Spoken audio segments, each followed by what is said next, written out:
The idea is that we've learned something from a very young age, that the more we can accumulate, the more material things we can acquire or possess, as like this myth that there's a correlation with our happiness and well-being. And maybe you've seen this in other people, maybe you've seen it even in yourself, or maybe in your own family. And it typically starts with a young person who comes to their mom or their dad and says, "Mom, Dad, can I please have a smartphone?" And you say, "No.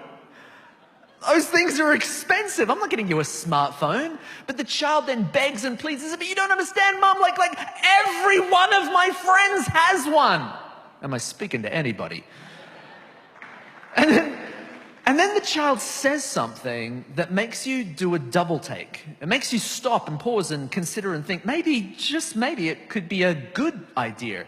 The child says, "But I'll go out and I'll get a job and I will," and then they use the S word, "I will save money." And in that moment, at the S word, you think to yourself, well, that could be a good thing. That it'll teach the child that money doesn't just grow on trees, and they're going to have to exercise certain discipline, not only to make it to the work on time, but also to save the money. And so in a moment of madness or a moment of genius, you say yes.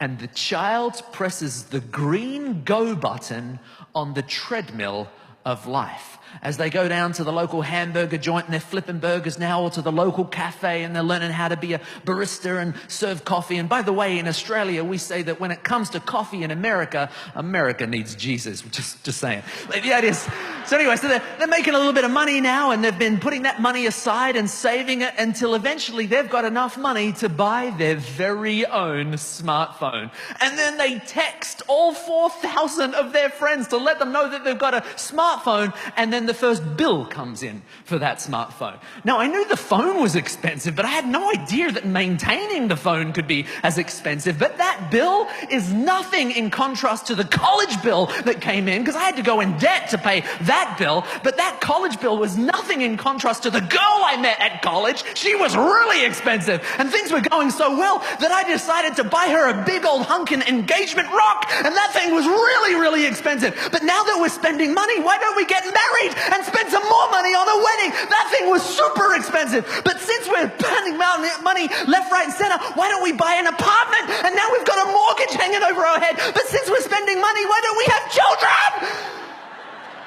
And then all of a sudden, one day, your children grow up and they come to you and they say, "Mom, Dad, can I please have a smartphone?" And the whole cycle starts again. I don't know about you, but maybe it's time we stepped off the treadmill of life and actually ask the question, where are we going? It seems as though we're making lots of motion, but going nowhere.